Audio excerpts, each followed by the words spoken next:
हाँ सभी लोग, हाँ आप लोग बस सभी लोग पार्टनर हैं।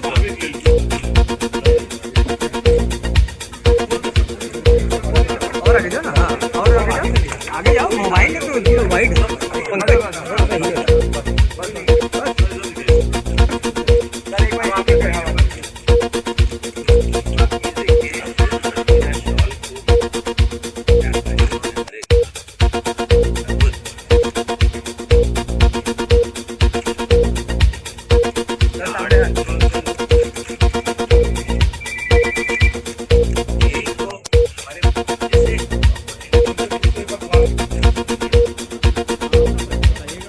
मेरा नाम है इसरारुल हक।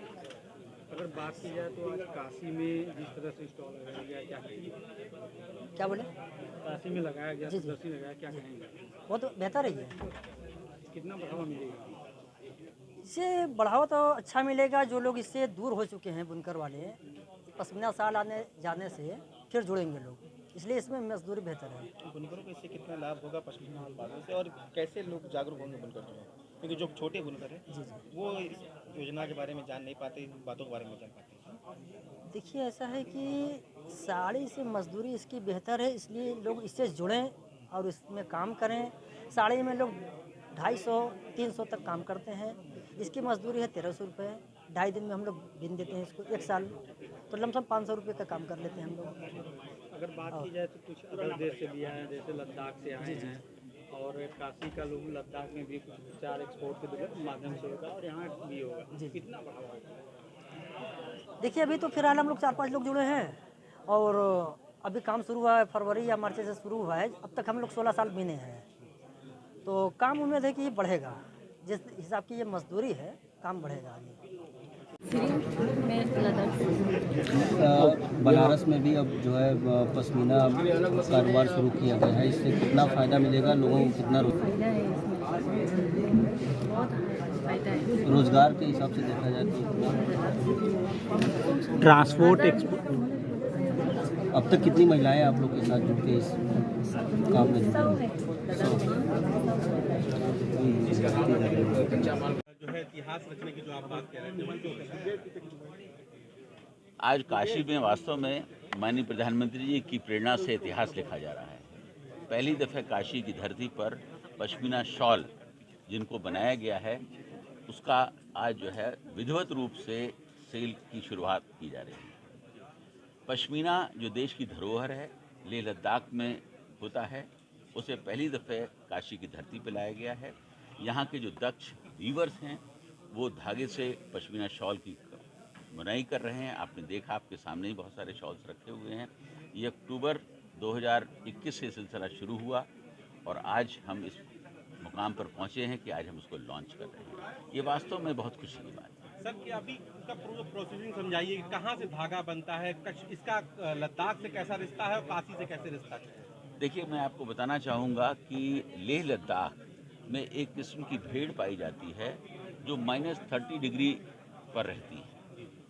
उसके जो बाल होते हैं उसी को पश्मीना कहा जाता है और उस बालों को जो है परचेज करके दिल्ली लाया जा रहा है, जिसको रॉ वूल कहा जाता है। और उसके बाद उसकी प्रोसेसिंग होती है, उसमें से जो गंदगी है निकाल दी जाती है या जो बड़े बाल हैं उनको निकाल दिया जाता है, और जो 4 और 6 माइक्रोन के जो बाल बचते हैं वो पश्मीना का असली धागा है। उसको रोविंग में कन्वर्ट करके फिर लेह लद्दाख ले जाया जा रहा है, जहाँ पर खादी कमीशन ने 4 गाँव में चरखे दिए हैं, यहाँ पर ट्रेनिंग दी गई है उन महिलाओं को, और वो उस पर कताई करती हैं, उसको धागे में कन्वर्ट करती हैं। वो धागा उसके बाद फिर बनारस लाया जा रहा है और बनारस में उसमें हमारे जो वीवर्स हैं उसकी वीविंग करते हैं और शॉल में कन्वर्ट करते हैं, स्टोल्स में कन्वर्ट कर रहे हैं। तो ये जर्नी बड़ी लंबी है, लेकिन वास्तव में अद्भुत है, ऐतिहासिक है कि पहली दफ़ा लेह लद्दाख और जम्मू कश्मीर से पश्मीना किसी दूसरी जगह पर जा रहा है जहाँ पर उसका शुरू हुआ। फाइनेंस के लिहाज से समझे तो जब पश्मीना शाल यहाँ के बुनकर बुनेंगे तो आमतौर पे जो बुनाई करते हैं, चाहे साड़ी की हो चाहे दूसरी चीज़ हो, उससे इस पर उनको प्रॉफिट कैसे जाता है? देखिए, अभी जो हम लोगों ने रेट्स डिसाइड किए हैं वो लगभग 50% ज़्यादा है। एक बुनकर जो आज एक छोटा सा शॉल बनाता है वो जनरली 600 रुपये से 800 रुपये उसको शॉल का मिलता है। लेकिन पश्मीना की शॉल पर हम लोग 1300 रुपये एक शॉल पर दे रहे हैं। तो इसी से समझ सकते हैं कि उसकी आय कितनी बढ़ेगी। अभी तक कितनी संस्थाएं इससे जुड़े हैं, कितने लोग जुड़े हैं और भविष्य में खादी ग्रामोद्योग का क्या प्लान है? अभी 4 संस्थाओं को इसमें जोड़ा गया है, जिन्होंने रॉ पश्मीना वूल को लेह से परचेज़ किया, प्रोसेसिंग कराई, उसके बाद उसको वहाँ पर भेजा, धागा बनवाया और लेकर आए हैं। में अद्भुत है, ऐतिहासिक है कि पहली दफ़ा लेह लद्दाख और जम्मू कश्मीर से पश्मीना किसी दूसरी जगह पर जा रहा है जहाँ पर उसका सर, इसको फाइनेंस के लिहाज से समझे तो जब पश्मीना शाल यहाँ के बुनकर बुनेंगे तो आमतौर पे जो बुनाई करते हैं, चाहे साड़ी की हो चाहे दूसरी चीज़ हो, उससे इस पर उनको प्रॉफिट कैसे जाता है? देखिए, अभी जो हम लोगों ने रेट्स डिसाइड किए हैं वो लगभग 50% ज़्यादा है। एक बुनकर जो आज एक छोटा सा शॉल बनाता है वो जनरली 600 रुपये से 800 रुपये उसको शॉल का मिलता है, लेकिन पश्मीना की शॉल पर हम लोग 1300 रुपये एक शॉल पर दे रहे हैं। तो इसी से समझ सकते हैं कि उसकी आय कितनी बढ़ेगी। अभी तक कितनी संस्थाएं इससे जुड़े हैं, कितने लोग जुड़े हैं और भविष्य में खादी ग्रामोद्योग का क्या प्लान है? अभी 4 संस्थाओं को इसमें जोड़ा गया है, जिन्होंने रॉ पश्मीना वूल को लेह से परचेज़ किया, प्रोसेसिंग कराई, उसके बाद उसको वहाँ पर भेजा, धागा बनवाया और लेकर आए हैं यहाँ पर। जैसे जैसे ये काम बढ़ेगा वैसे वैसे खादी संस्थाओं को यहाँ पर जोड़ा जाएगा और इस कार्य को और बढ़ाया जाएगा। कितने बुनकर जुड़े होंगे अभी इस वक्त हमारे पास 10 बुनकर्स हैं जो यहाँ पर जुड़े हुए हैं और बड़ा अच्छा काम कर रहे हैं। लगभग 250 से ज़्यादा शॉल बन के तैयार हुए हैं। अब उनकी मार्केटिंग अभी शुरू होने वाली है। मैंने जैसा आपसे कहा कि ये ऐतिहासिक इस वजह से है कि प्रधानमंत्री जी का एक सपना था कि जो हमारी आर्ट है वो एक गांव या एक शहर में सीमित न हो रहे, बल्कि उसको स्प्रेड किया जाए, जगह जगह तक पहुंचाया जाए, उसका पूरा यूज़ किया जाए। तो उसी प्रेरणा को लेकर आज हम लोग ये काम कर रहे हैं। सर, अंतिम सवाल की निर्यात को लेकर क्या अब ये सब निर्यात भी होंगी दूसरी जो देखिए, जो पश्मीना शॉल्स की डिमांड जो है बहुत हाई है, क्योंकि एक बहुत फाइन क्वालिटी होती है। आपने खुद स्वयं देखा होगा, एक शॉल का जो वेट है अगर आप देखेंगे तो 75 ग्राम या 80 ग्राम का है। यही इसकी खासियत है। ये जितना हल्का है उतना ही गर्म होता है। जब वो भेड़ मैंने आपको बताया कि -30 डिग्री में रहती है तो इसकी क्वालिटी क्या है आप समझ सकते हैं। तो यही वूल है जो उस भेड़ को -30 डिग्री में बचाता है। तो इसकी क्वालिटी बहुत हाई होती है और विदेशों में इसकी बड़ी हाई डिमांड है। ज़रूरत ये थी कि सही पश्मीना, 100% प्योर पश्मीना, क्वालिटी पश्मीना के जो प्रोडक्ट्स हैं अवेलेबल कराए जाएं और आज खादी कमीशन इसी काम में लगा हुआ है।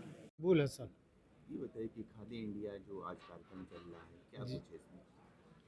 देखिए खादी इंडिया तो बहुत ज़माने से कॉटन में काम कर रहा है। अभी उसने पश्मीना में काम करना शुरू किया है और आज उसकी पहली लॉन्चिंग है। तो इस मौके पर बुनकरों के लिए एक बहुत अच्छा अवसर है कि बुनकरों को काम मिलेगा और जो चीज़ों का उत्पादन यहाँ नहीं होता था उस चीज़ों का उत्पादन का यहाँ की संभावना यहाँ बढ़ गई है, तो जिससे बुनकरों को काम मिलेगा। आप किस क्षेत्र में काम करते हैं? हम तो सिल्क में भी काम करते हैं और हम पश्मीना में भी काम करते हैं। हम दोनों क्षेत्र में काम करते हैं। लगातार ये एक अच्छी बातें आती होती है कि बुनकर को काफ़ी दिक्कत हो रही है बिजली को लेकर और धागों को लेकर, तो क्या है? देखिए बिजली को लेकर जो दिक्कतें हो रही हैं, रेट जो है उसका एक रेट फिक्स किया था पिछली सरकार ने, लेकिन उसको जो है इन्होंने अभी तक उसका कोई क्लियर पॉलिसी भी नहीं बनाई है, वैसे ही पेंडिंग चल रहा है। लेकिन यह है कि बुनकरों को अगर बिजली का रेट बढ़ जाएगा तो उनको परेशानी हो जाएगी, उनको उनकी जो लागत बढ़ती है तो उसकी कीमत उनको नहीं मिल पाती है, उनका माल बिकने में दिक्कत होती है। इसलिए जो हम लोग सरकार से निवेदन करते हैं, आग्रह करते हैं कि आप बिजली का रेट बुनकरों को सस्ते रेट करते हैं। ये खादी के जो सामान होते हैं आम लोगों को खरीदने बड़ी मुश्किल होती है, महंगे मिलते हैं। नहीं, ऐसा नहीं है। खादी का सामान सस्ता भी है, महंगा भी है।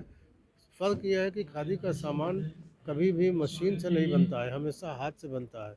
हाँ, हाथ से बने हुए कपड़े पर जो है महंगा तो पड़ेगा थोड़ा।